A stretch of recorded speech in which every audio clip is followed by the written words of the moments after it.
I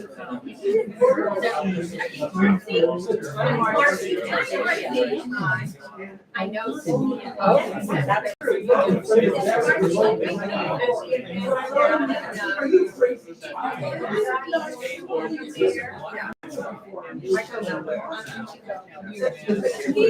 I'm here. I appreciate it.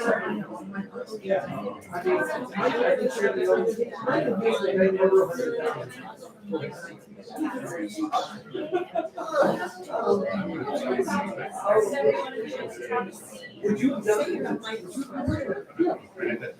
across the street? Oh, it's my. Hi everyone, thank you for coming out tonight and welcome to Zibby's Bookshop. So tonight we have Loren Stevens and Aimee Liu, and they're going to be chatting about All Stars Can Be Born and Glorious Boy. So it's going to be about 30 minutes of conversation followed by Q&A if you guys have any questions, and then a book signing. So whenever you're ready, go right ahead. Great, thank you, Sophie. Really appreciate your organizing this for us. Thank you. We love the bookstore. It is just, I agree. it's just adorable. It really is. It's absolutely adorable. So thank you so much. I feel very honored to have Aimee as my, what would I call you? My co-locutor? Yes, my co-locutor. And Aimee was kind enough to give me a blurb when my book first came out in 2021. She was so generous with her time. And for those of you who are authors, you know how important blurbs can be. Very often you look at the front of the book to see what the cover looks like, and then you look at the back of the book, who says what about what, and that very often is enough to motivate somebody to buy the book. So thank you, Aimee, My pleasure. very much. It was such a beautiful book. I mean, Thank really you. lucked out on the cover too. Thank you. Gorgeous. Thank you. Should I kick it off with a Sure. question to you? Sure, Okay. sure. Well, I don't know if those of you who haven't read this book, it is both a riveting and a heartbreaking story of a mother's sacrifice under extremely difficult conditions. And it's based on a true story. So I would love you to tell us how true it is and how the decision to write this book came about and where that story comes from. Well, the book began with my interest in finding out about my husband's family history. And that's my husband there, Dana, hiding behind a mask. Initially, I thought it was going to be more of a family memoir. But as I got into writing the book, I realized that there was so much that was unknown because some of the key people in the book had passed away, and so I wasn't able to interview them. And then also Dana encouraged me to turn it into a novel, which once I wrapped my head around that idea, at first I thought, well, gee, maybe he doesn't like what I'm writing, and I was a little hurt. And then I thought, wait a minute, this is going to be fantastic because then I can use my imagination and bring in characters who can sort of fill in the holes and imagine what some of these characters might have been like and create new characters. And sort of once I accepted that as my new reality, I was really off and running. And so my impetus for writing the book was to figure out why his parents gave him away when he was only just about 3 years old. He was born in Osaka, Japan, to a young couple. His mom was a tea room waitress, and his father was this mysterious, very handsome tea room manager. And as luck would have it, they fell in love. And his father was a pianist, self-taught, and they had this real romance together over music, which is one of my many loves anyway. So I was thrilled to be able to write a few of those scenes. And they got married, and shortly thereafter, Noriko, who is the heroine of the book, became pregnant at the same time that her husband Ichiro found out that he had tuberculosis, which back in the 1940s was really the kiss of death, for many, many reasons. Not only was it a difficult disease to cure, but there was also all kinds of shames around the idea of tuberculosis as being a dirty disease and all the rest of it. And this really shook their marriage to the core. And at some point, his father suggested the best thing for this little boy was to give the child away to his sister, who had married a Japanese American during the Korean War, and they were living in Glendive, Montana, in the Badlands. And his sister had never been able to have children. She had 2 ectopic pregnancies. And so the idea of giving away his child to his sister, who had helped him get through the war, they were orphaned and living on the streets, and he felt a tremendous sense of obligation and love for his sister. He thought, well, this is going to be the best thing that I can do for this child.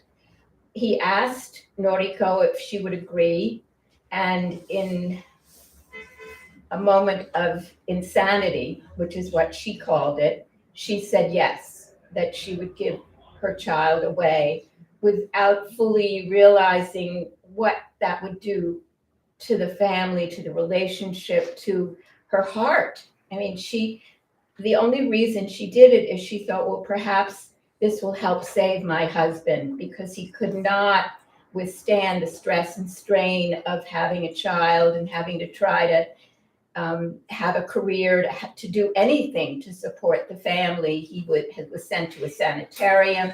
She ended up having to be the sole breadwinner of the family. And so he was put on a plane at the age of 3, all by himself, and sent to San Francisco, where he was picked up by his new mother and father. And for the next 18 plus years, he would receive birthday cards and Christmas cards and what have you, and from his mother, but he never had any physical contact with her. They were not able to afford a trip. And within the year of having given the child away, Noriko discovered that her husband Ichiro had committed suicide, that he was so brokenhearted over this. So now not only did she lose her son, but she also lost her husband. And so my goal was to sort of dig into this story, to go to Japan, to meet with Noriko, who, that's not her real name, and to ask the questions of, why she did what she did, and to try to understand the dynamics of their relationship and of the economics of Japan, in the late 40s and early 50s, and the role of women and men. It became, there was a large tapestry that I was trying to cover at the same time that I was also trying to collect this tight, intimate story of tragedy. And the end of the story is a happy one. There is a reunion. My husband was able to find a way to go back to Japan. As many of you know, when children are adopted, they have a craving to meet their birth parents. And that was true for him. And so the book ends with that reunion, which was a very hard part for me to write, even though I interviewed Dana, and he was extremely generous in his time with me. It was hard. It was really, really hard. And I had to respect a lot of things about that story. What amounts to, I would say, Aimee, you asked me how much of it was true and how much of it was made up.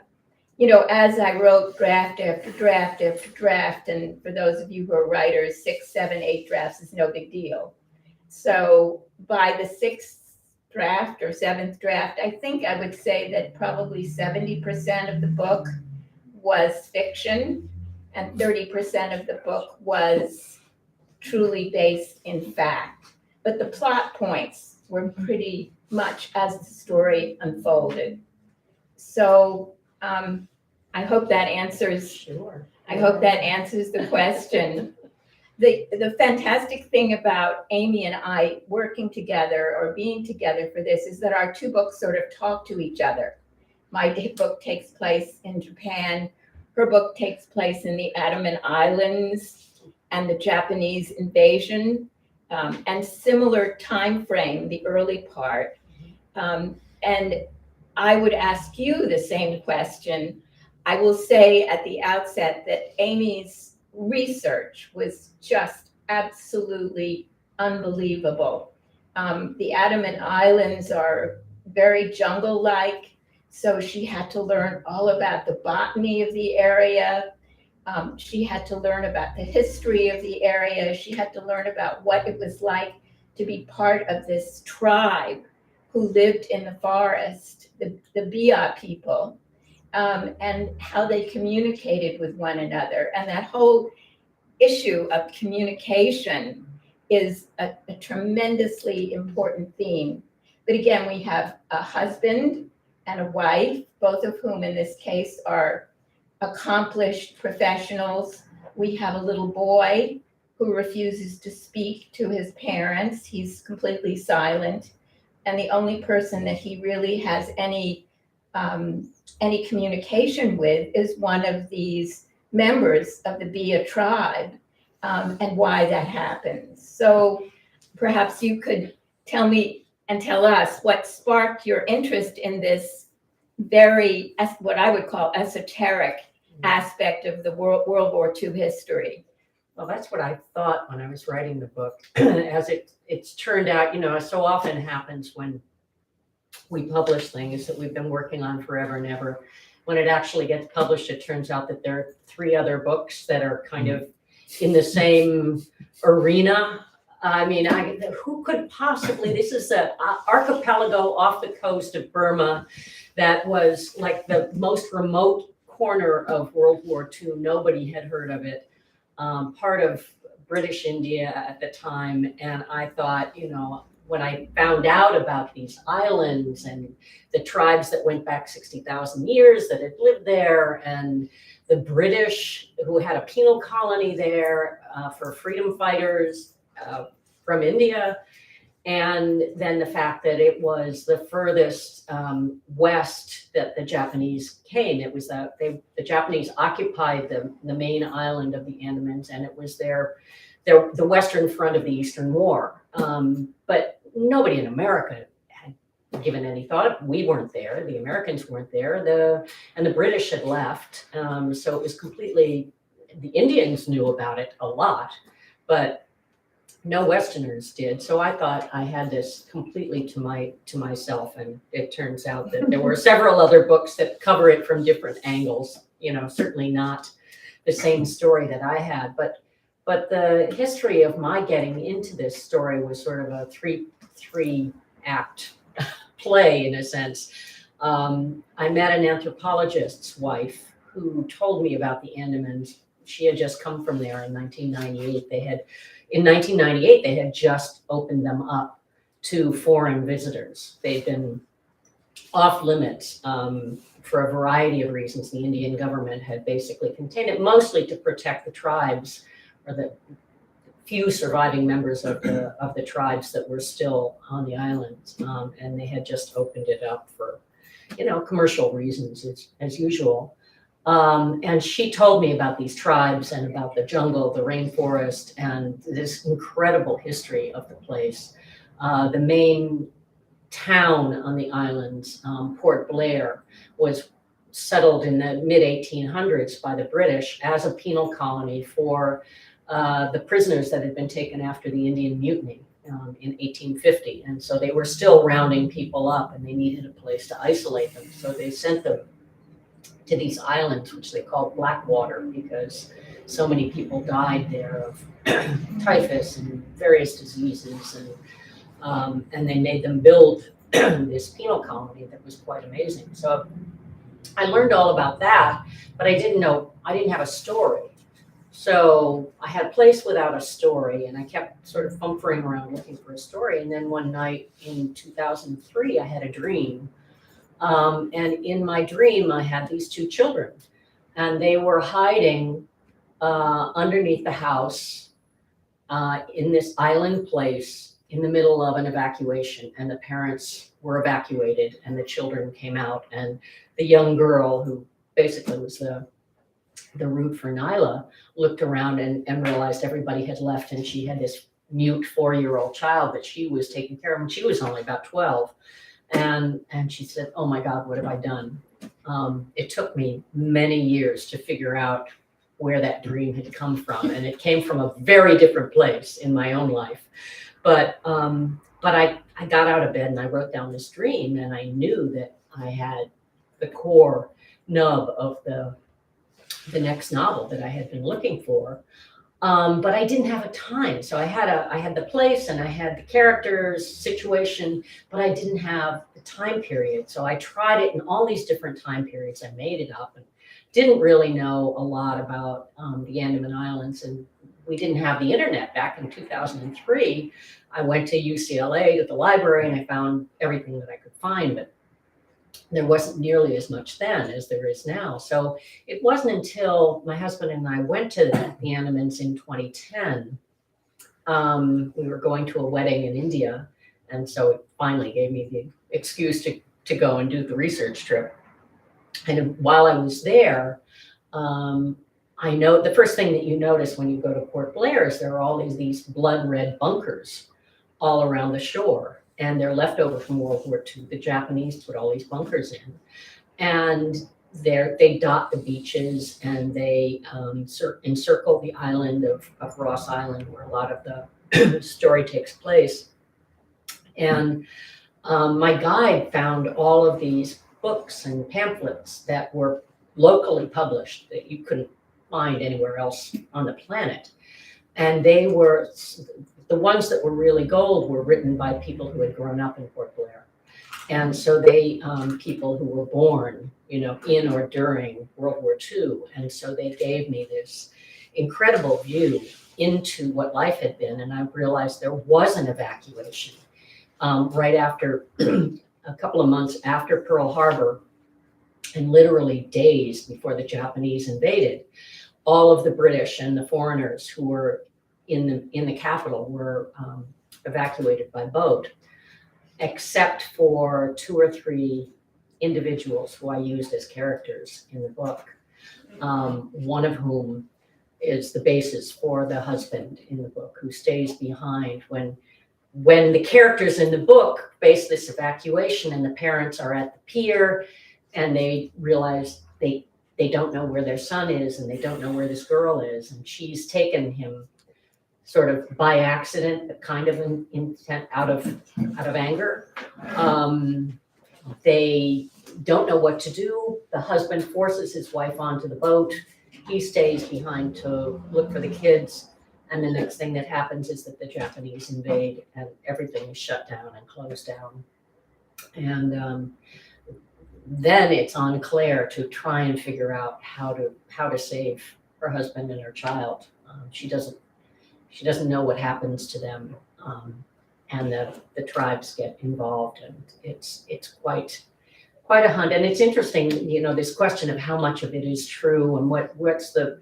So I found that I had so much story material in terms of the true historical stories that I was picking up from these books, that I kind of had the overview of the plot mapped out for me just historically. And then it was just a matter of figuring out how to weave the human drama through these events. And it just, it was like pieces of a puzzle that fit together perfectly. So I had, this project had started in 1998, and then it had kind of gotten a jump in 2003. And it really wasn't until 2010 that it took off. And at that point, it was, it wasn't seamless. It was very difficult, but comparatively, I was on track at that point. And then, of course, it was published right as the pandemic happened. Oh.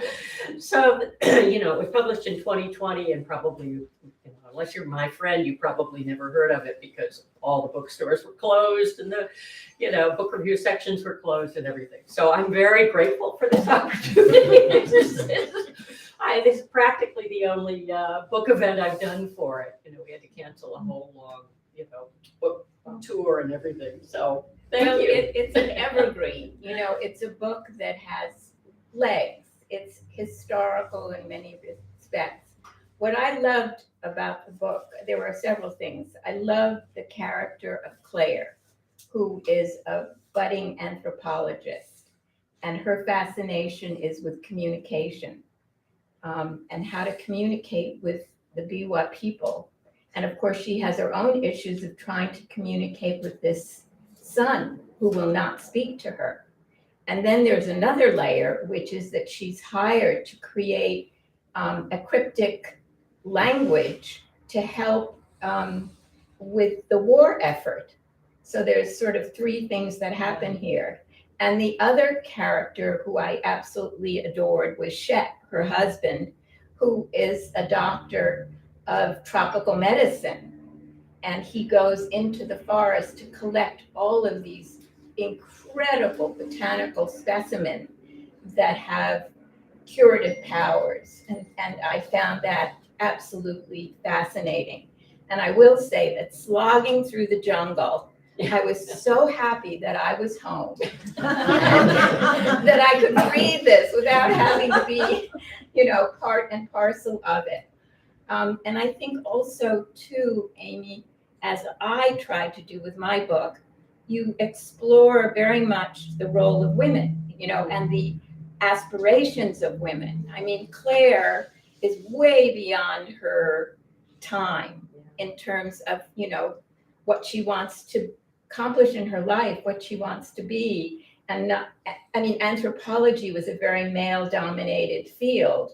And the fact that she just goes full bore ahead, and that she has the support of her husband, I think was extremely important to the overall story. But she was an American, and you have Noriko with Yes. similar ambitions Yes. in Japan, Yes, which which was is a even whole rarer. other cultural Yes. thing, and so she got no help whatsoever. And I think she Well, I thought her think husband was more supportive than he ended up being. Her father was supportive of Yeah. her. She had aspirations to be an actress. She wanted to be part of the Takarazuka Theater Company, which is an all-female theater company in Osaka.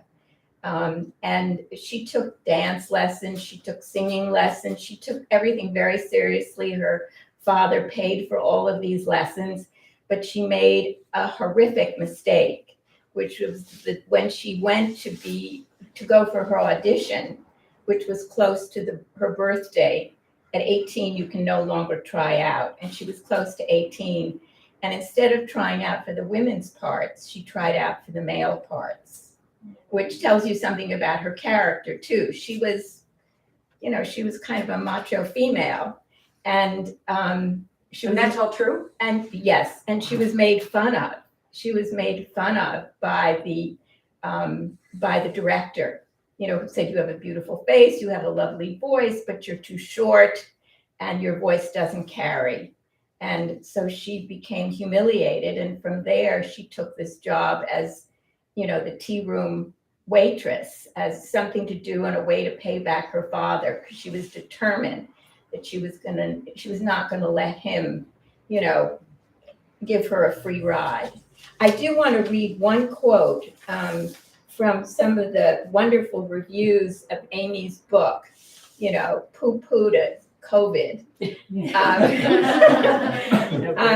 This comes from the Asian Review of Books.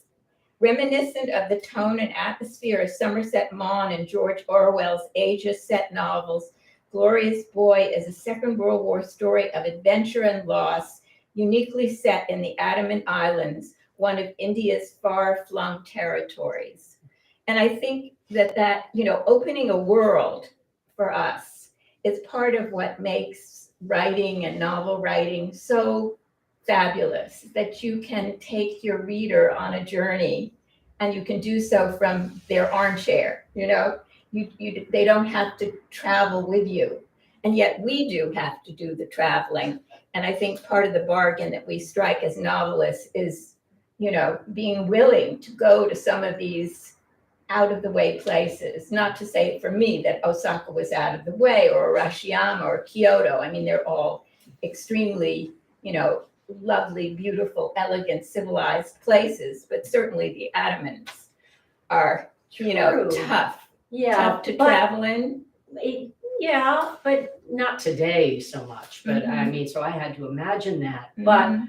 I do think that I made it a little easy on myself by making Claire an American, who had married into she'd married a Brit, and then she traveled to this place where there were all these cultures.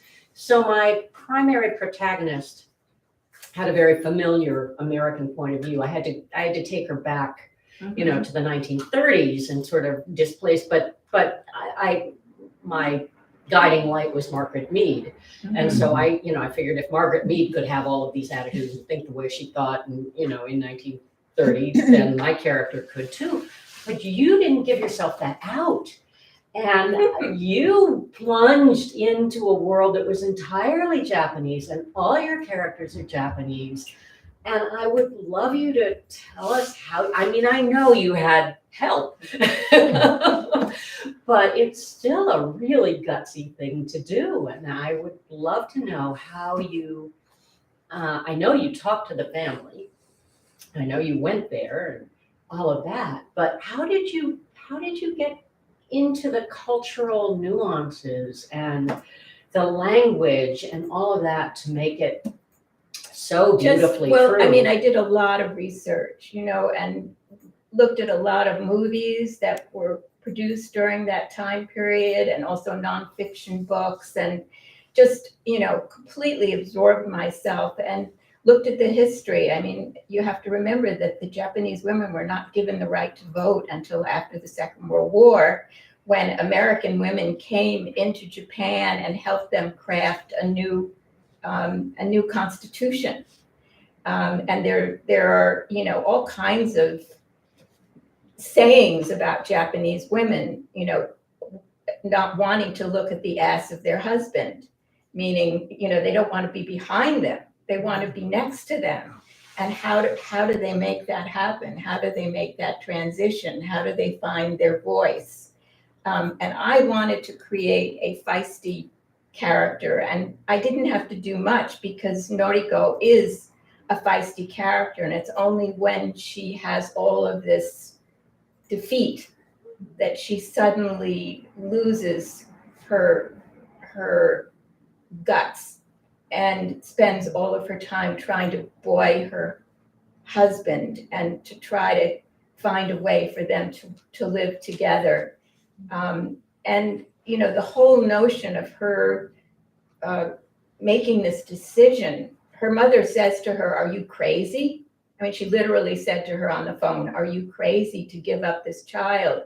You've spent, all this time carrying this little boy, then taking care of this little boy, loving him, sacrificing for him. How can you possibly do this?" And she said, "I feel as though I have no choice, that I am trading my son for my husband."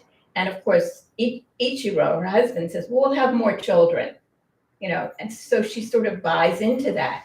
She's even offered by her sister to have the sister take over the care of this child until he's old enough. And she says, "I can't do that. Ichiro has promised our boy to his sister, and I can't break that."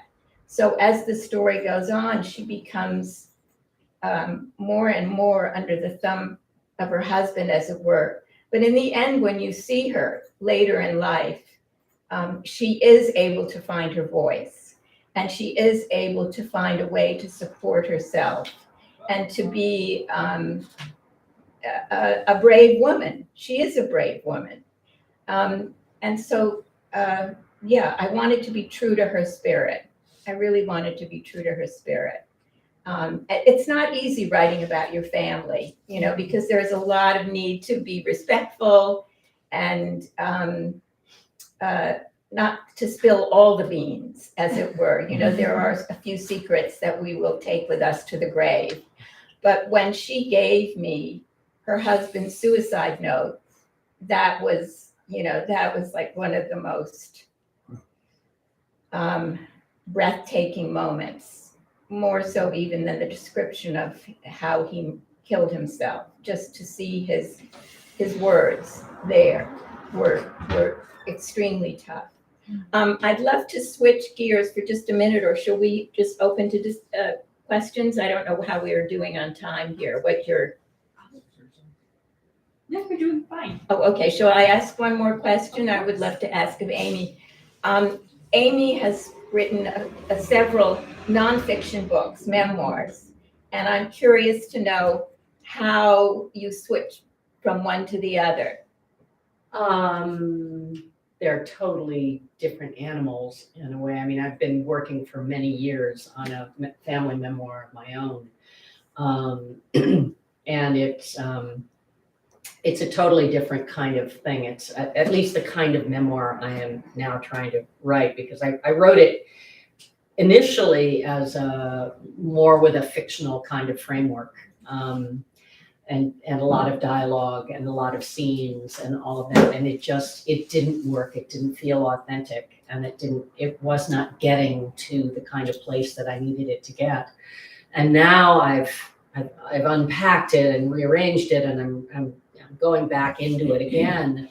And what was really missing in it was the interrogation of me as the narrator, which I think is absolutely essential in a memoir, that you have to, you know, there are some parallels, but basically in a memoir, your voice, the narrator's voice, has to be true, and it has to be ruthless, really. Ruthless not only with the story, but also with your own motivation, and really exposing where you're coming from in telling this story and why you're telling it, which is not there in fiction at all. You know, the reader accepts a lot as a given, basically. If there's a plot, they're there for the plot. They want to see what happens next. And there's a lot of buried truths that come out in the process of fiction. But the story really is the vehicle. And you know, there are memoirs where the story is the vehicle, but if it's a different kind of memoir, the themes are more of the vehicle. What is this about? You know, what are the layers that you're peeling off of, you know, not just a story, not just a plot, but really the human condition. And the other thing is that I found, well, in Glorious Boy, all the characters are totally fictional. They're influenced by members of my family. They're influenced by people that I've met, but they are totally fictional creatures. I've written several books that were loosely based on my father's family. My father was Chinese and my mother's American. So Cloud Mountain comes the closest to what you've done in All Sorrows Can Be Borne.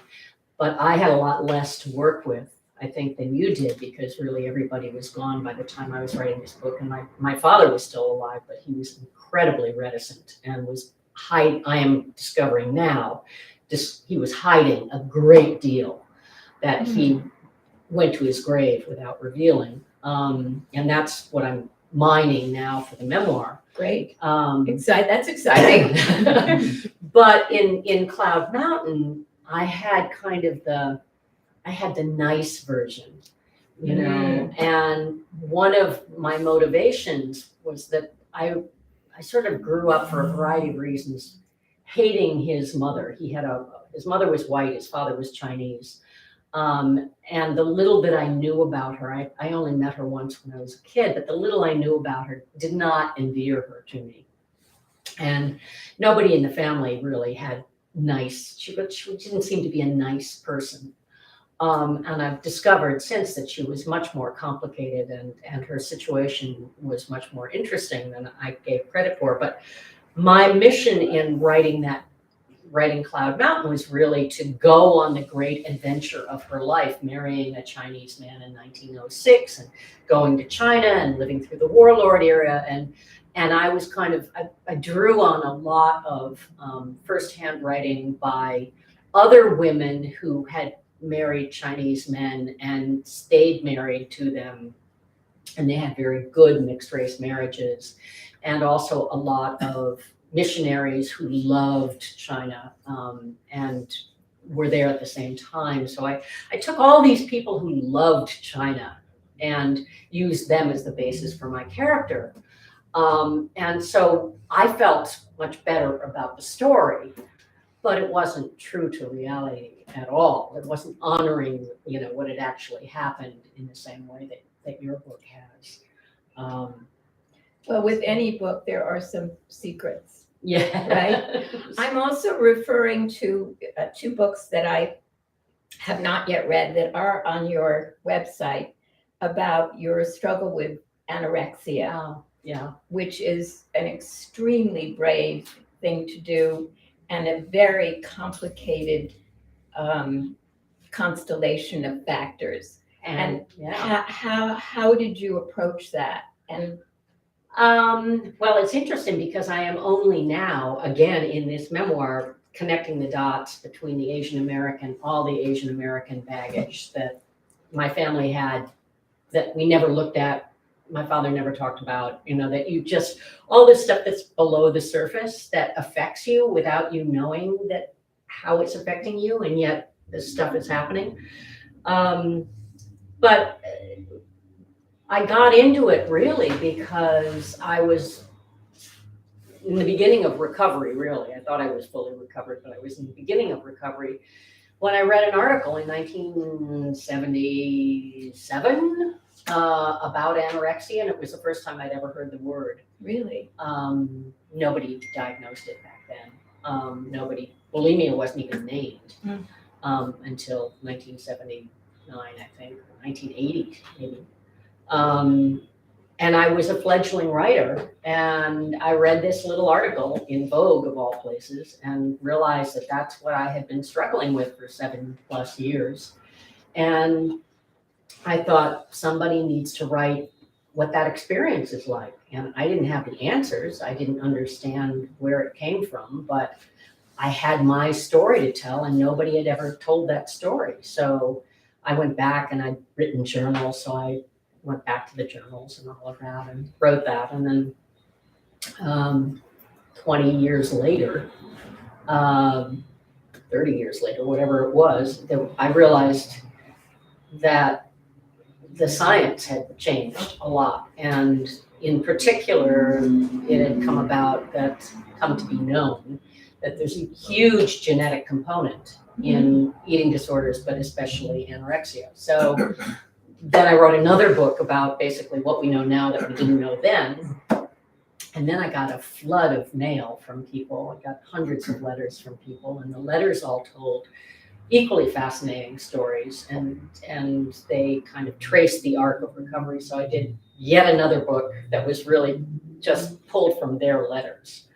So you were really able to mine this whole experience and do it very courageously. I mean, that's got to be painful and hard, and you have to be willing to be honest, because we as readers definitely sniff out the unreliable narrator, generally, that the narrator who wants to make nice and sort of paint a positive or more, attractive picture, and not get down to the nitty-gritty of what causes this and what you have to go through. So I really applaud you. And what I think is so amazing and is to be able to move from one genre into another with, I won't say ease, but with some facility, and realize that a writer is a writer is a writer.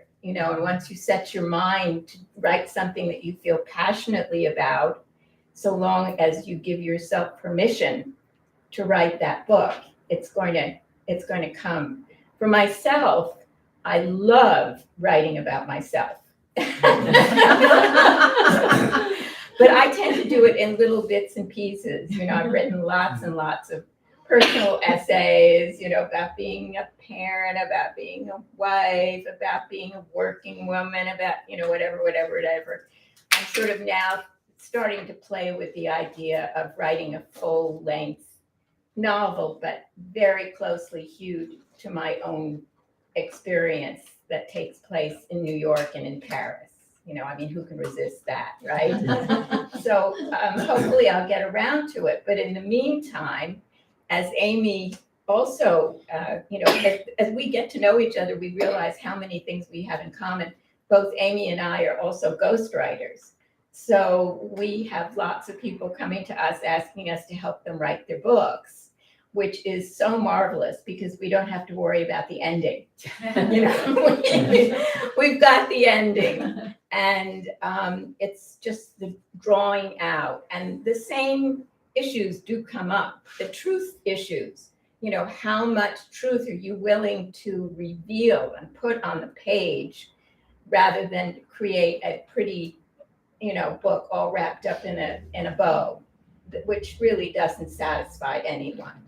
Well, when mine go wrong, it's because the subject, the author, won't come out and deliver that honesty. They won't go deep enough. They won't take a hard enough look. They want it all either sugar-coated or so superficial that there's no there there. Do you find that that's the problem with yours as well? I stick with it. I'm pretty merciless. I'm nice, but I keep coming back to this, if I see resistance, I'll kind of sidebar something. And then usually what happens is as we get further into the story and they feel more comfortable, they realize that it isn't so dangerous. There is a sense of what's my family going to think and But, they have the right to say what they want. And I try to help them. On the other hand, I don't want this to be a throwing up of all of the, spewing forth of everything that they hate about their family, because that doesn't play well either. There has to be some sort of a balance. But I do try and ask them to share the emotion that they felt in a certain moment, because that's the thing that we really, really relate to as readers. What is the emotional content that lies beneath the surface of the plot? And so that's really the exciting part. Do you find it easier to write the ghostwriting or to do your own writing? I like both. I think one informs the other. I feel like I continue to hone my skill as a writer in both genres. And so I'm happy to do either, really. Yeah, I'm just a writing junkie. What can I say? So if we have a few more minutes, maybe there's some questions of the audience. Some of you know both of us or one of us, and you've probably heard more than. Yes, Celeste. Yes, first, sincere many thanks to both of you. And I read your book, Loren, and I will read yours in the future for sure. I would like to know, first of all, loved the book. It's just, I couldn't put it down till I finished it. What was Noriko's reaction once it came out, the book? It's hard to say because she speaks no English. And until we can find someone who can read the book to her in Japanese, we haven't really gotten her critique. Yeah. I'm hopeful that she will be happy with it. What I will tell you is that during the course of interviewing her, I could see how much she felt a weight was being lifted off her shoulders by just being able to tell the story. Absolutely. This is why I was asking the question. And not to keep it any more of a secret than it was. Yes. Were there parts that she resisted? Not really. I mean, Wow. she was, also the person who I brought with me to translate was Dana's adoptive mother, who speaks fluent Japanese, and they're almost like sisters. So rather than hire some, professional official interpreter that she might have felt embarrassed or, loath to express some of this, she was speaking as if her sister was, with her. And so it unlocked so much. And I was extremely fortunate to have Mitsuko with me to help with this. I had to talk her into it because she didn't want to leave her husband, Harry. And I said, listen, you just, freeze 3 weeks worth of food, put it in the freezer, he'll be fine. And that was the case. I could imagine that things would come out in those conversations that were tough for her to hear. Oh, yes. Well, she did not know that her brother had killed himself. She didn't? No. Oh my God. Oh, because it was No. so shameful. It was Yeah. kept, right? Yeah. Yes, of course. She had an inkling. She had an aunt who said, Ichiro may not have died from a heart attack. That was the story that got told. Yeah. But yes, there was a lot of crying moments in that experience that the three of us shared. Yeah. Yeah. Yeah. Quite a process. Yeah. Did she have more children? No, she never remarried. She never had more children, but she had a full life. Yeah. Yeah. She has a full life. She's still alive. So, yeah.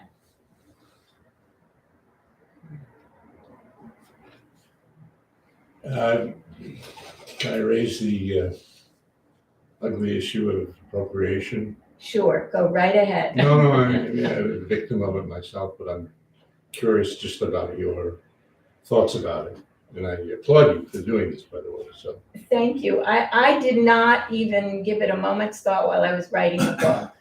I did afterwards get one review, and they sort of tell you don't read the reviews or whatever, but of course you do. And I had one very negative review, but all the others were very respectful, were very complimentary in terms of the research that was done, and particularly the notion of trying to share what the Japanese point of view was of the World War II. I mean, we as Americans see it very differently, obviously, than the Japanese people did. So I felt like I accomplished something very, very important in the book so that one could better understand the optics of the Japanese and how much they suffered. I mean, my book opens with Noriko in Hiroshima and the bomb goes off. She was 7 years old and she was in school and the bomb at 8 o'clock in the morning was dropped.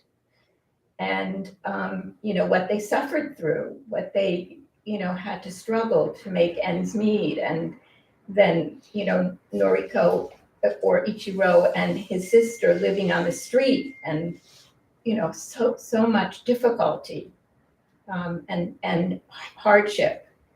So I felt, that I had done as good a job as I could. And I really didn't pay too much attention to some of that rumbling.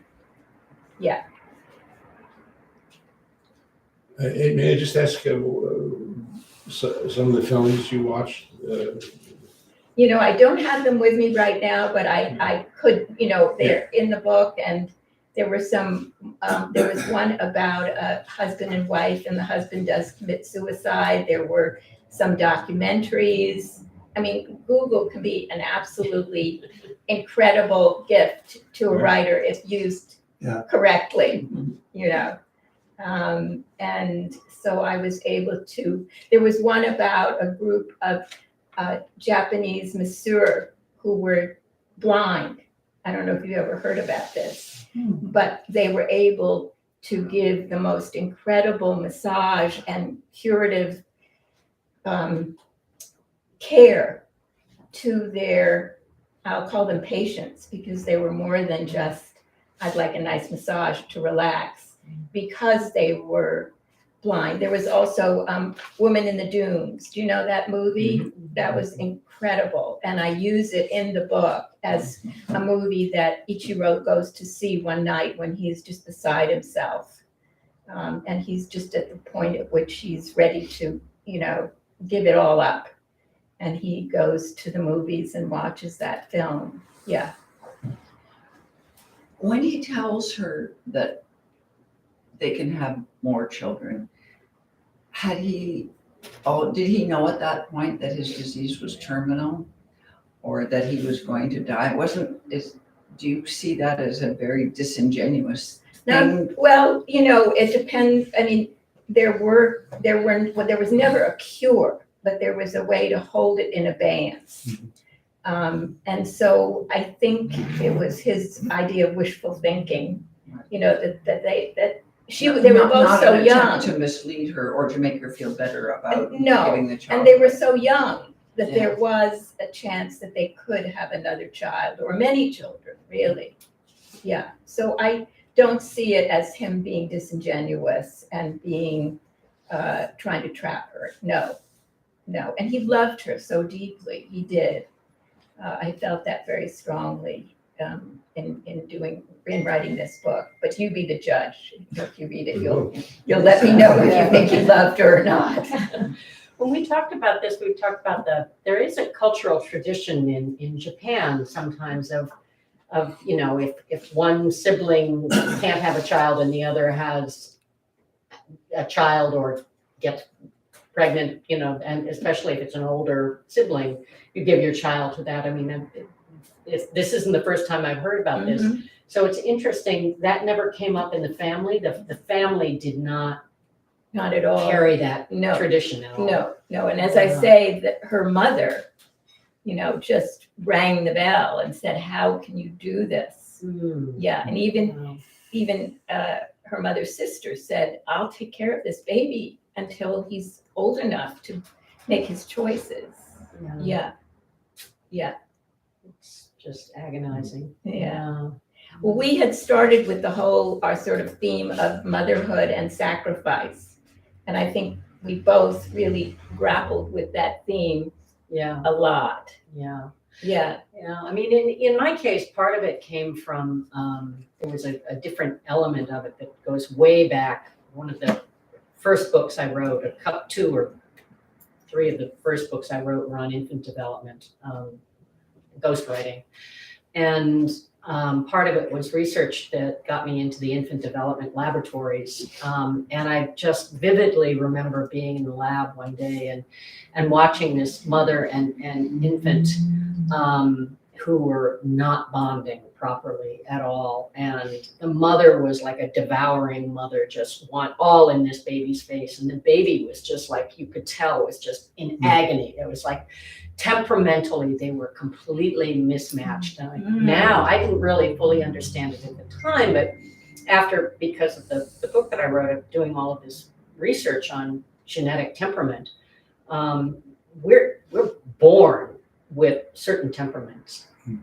And if there's not a good fit between parent and child, you're going to have problems. And so I always thought that was something fascinating. So that is part of what's going on in my book. And also, we all know people who got pregnant too early before they were ready. They wanted to have their lives. They wanted to have this, and they did not make great mothers. And not necessarily for their own fault. I mean, back in the day, we all saw Kramer versus Kramer, and we didn't, we didn't hate Meryl Streep.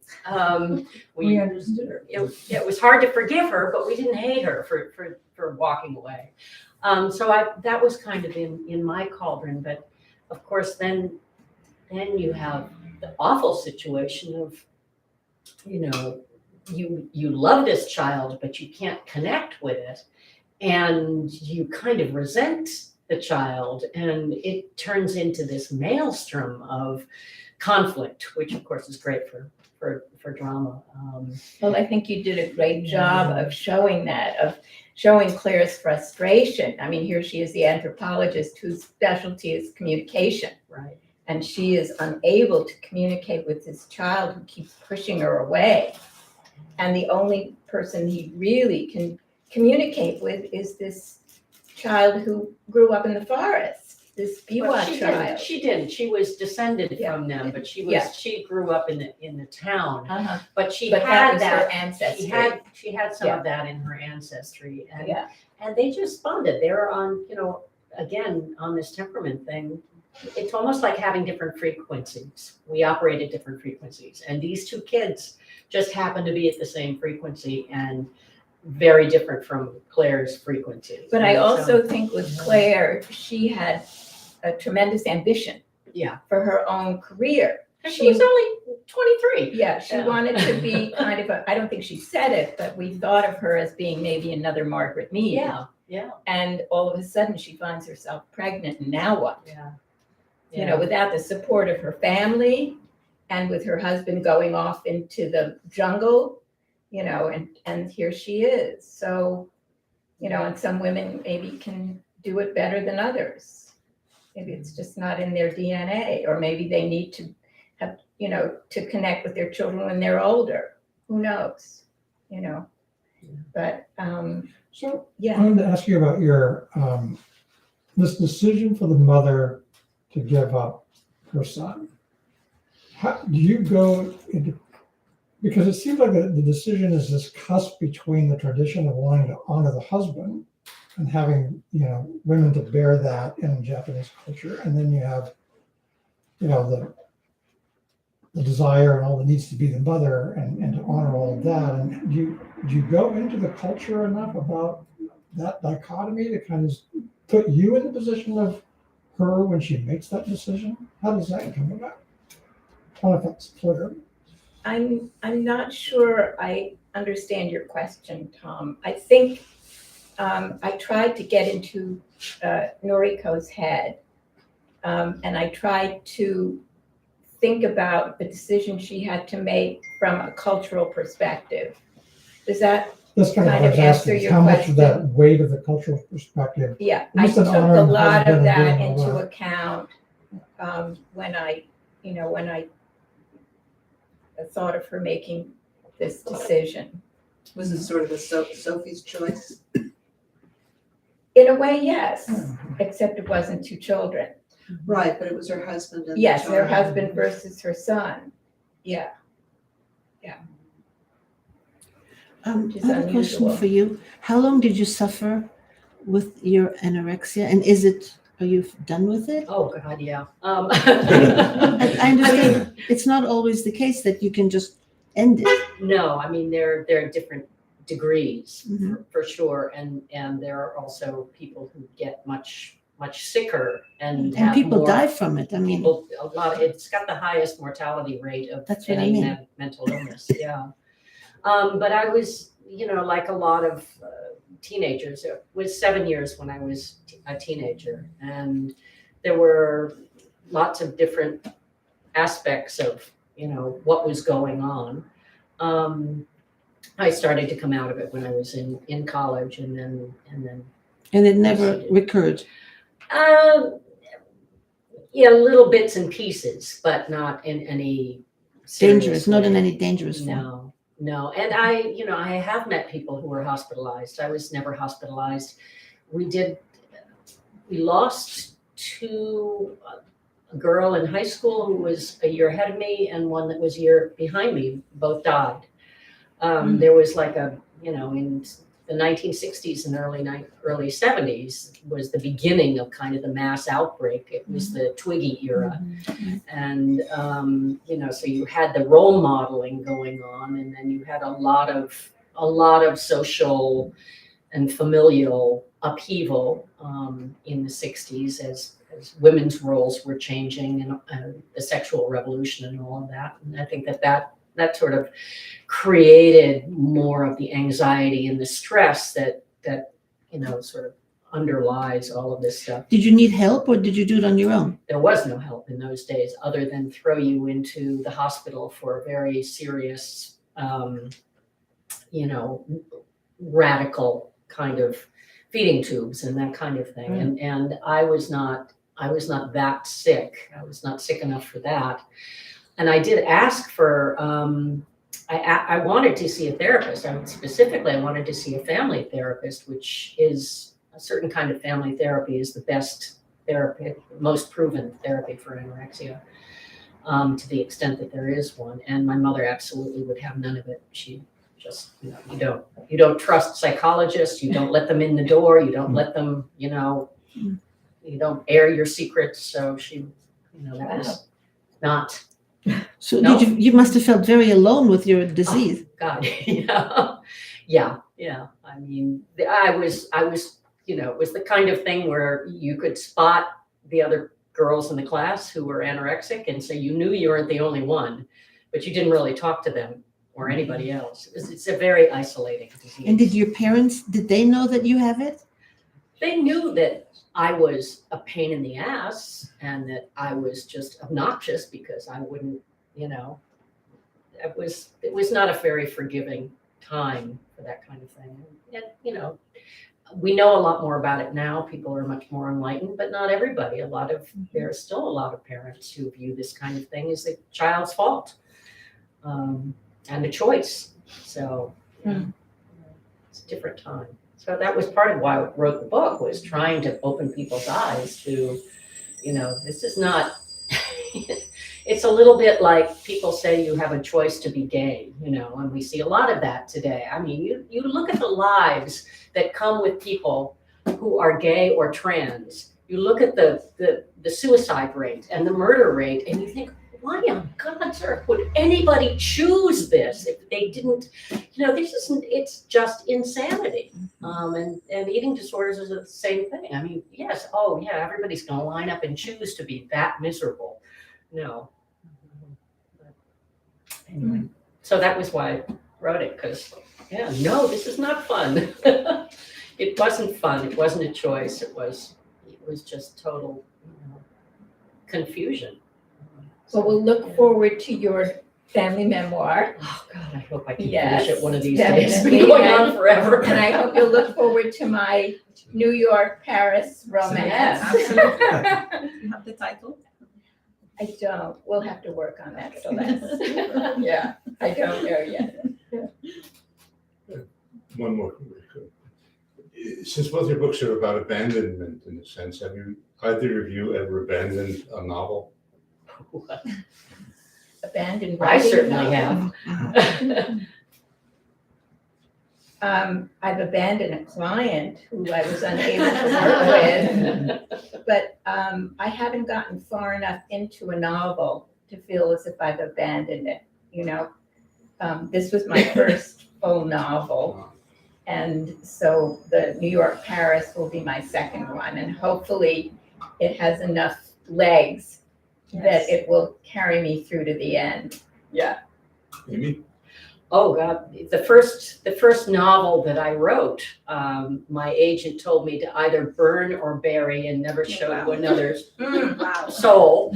And they were absolutely right. I didn't know. But the funny thing was that I kept it. It's in a drawer as an artifact of a different time. And then about 10 years ago, my agent sent me one of his other clients who had a big nonfiction bestseller, huge bestseller that we all know about. And she had decided she wanted to write a novel. And so she sent me this novel. And it was like I was reading my own book that they had told me to burn or bury. It was, line for line, it wasn't the same story, but the quality of the writing, the way it was written, the kind of perspective, the use of language, the just kind of cluelessness of spewing words on the page and thinking that because I wrote them, this is a novel and somebody should publish it. And she was not happy when I told her that it would take months of work. you know. So that was not a, Did you do not a, it? Did you take the job? no. I said it would take a lot of work and, you know, and I gave her a time frame and she wanted it done cheap and yesterday, Yeah. you know. So no, she didn't hire me it's still on her website, even though nobody's published it. Loren, I'm impressed when you said 7 or 8 drafts, because, gee, when I write a book, it's letter perfect, the first draft. And I give it to my editor and I say, it's amazing, you don't have to do a thing. Does he agree? How do you No, do no. that? But I say, not a comma needs to be changed, just put it through, send a check. Actually, on that note, the only time that ever happens, this is insane, but I taught for 15 years in an MFA program, and the director of our program is a psychic, and he now channels books. Oh, So that means he dictates the book, Uh-huh. and not a word can be changed. What? Wow. The only thing that can be changed is you can put in a comma or a period, but you cannot. And he's written now, I've lost count, 5, 6, 10 books. I mean, it takes him 2 weeks. He How are sits they? down. Yeah, They are very new agey. well, the Book of Mormon was done that way, and it sold pretty well. Yeah. Yeah. Really? He was just taking dictation. It's astonishing. And he used to be a playwright who agonized. He was a fabulous writer, but he agonized over it. And one day, one of my colleagues said, you know, because he has these guides or like spirit guides who, it's quite something when you're in the presence of these spirit guides and he's doing his thing. And I'm not a real believer, but it's quite something. At any rate, I mean, he dictated this whole book to her, and it was, I mean, it's legible. It's, you know, and it makes sense. And it's very kind of spiritual and feels, I don't know where it's coming from. AI. Huh? AI. No, this was way before AI. AI, He yeah. started doing this way before AI. And it is remarkable. I can't read them because I'm not a religious new age spiritual type, but he's got a following he's gotten hugely wealthy and has following of thousands of people who go around the world it's remarkable. But that's the only person I've ever met who, you know, first time out of the thing. Well, the one thing that I heard, I don't know, it's some years back, Dana and I heard Barbara Kingsolver and John Irving speaking. I don't know if it was, was it the block, the writer's block? I think so. Yeah, and John Irving said that he writes the last sentence of his book Yeah. Wow. before he starts writing, and Barbara was of the opposite. And then 2 weeks ago, we all went to hear Lisa C. And she does the same thing. She writes the last sentence of her book before she starts. And how that somebody can do that, I have no idea. I know. I have absolutely no idea. Maybe I'll try it with the New York Paris book and see what happens. You And know? then they lived happily And then happily ever they're after. so just pull me along, you know? Yeah. Yeah. I think it's, the act of writing is sometimes not the act of writing. The writing may take place somewhere else. I think Twilight Zone, Rod Serling, Mhm. he could sit down at the typewriter and he wrote the entire script. But that's not where he wrote it. No. He wrote it in his head. Yes. It was just a question when he Yes. finished it and he Yes. could remember it. Yes. So the act of writing is really not writing. It's Yes. just really transforming. Right. his writing. Well, that's something that if you're, you know, involved with a writer or married to a writer, you might know that they're living in a parallel universe. Yeah. They can be with you, and yet they're with their characters and they're working, you know, plot points out. I find myself doing that quite a bit. And I don't know, Dana and I have been married 25 years, so I guess it doesn't bother you too much. My ex-wife used to say, "Are you brooding?" Yeah, Because I'd be sitting in a chair, but I was in another Yeah. place. Well, in my case, it would be, are you brewing? You know, are you brewing the tea that's gonna Yeah. end up ending up on the page, because yes, there is an awful lot of imaginative work that goes along with it that's not happening when you're sitting in front of the computer. Yeah. You know, and you just don't know where this is coming from, but all of a sudden there it is. And it's usually something you've been, you know, mulling over. Yeah. So. I would try to tell her, I'm working, really. Uh-huh. It looks like I'm just sitting here listening to Mozart, but I'm really working. Yeah, well, you probably are. I would, actually, Yeah, yeah. of course. And in respect to the abandonment, who was the French writer who said that a work of art is never finished? Villon. It's just, yeah, I thought it was, it's just abandoned Yeah, at some point. at some point you just have to say stop. I asked Robert Stone, the novelist, who was my writing teacher once, how do you know when your books are done? He said, I don't know. It gets kind of quiet and no one's left standing. Then he knew he was done. Yes, yes. Well, there are some painters, I forget who it was, Turner maybe, when he had his paintings up on the wall of the Academia, yeah. and he would go in Sure, and he would, you know, touch it up. that's about a bit, yeah. You know, when nobody was looking. But we as writers really can't do that until we have another edition of the book. Yeah. Then we can somehow, you know, find a way to fix that thing that's just really killing us. All right, everyone. Well, that's about our time, but thank you so Thank much you. for the Thank two you, of Loren.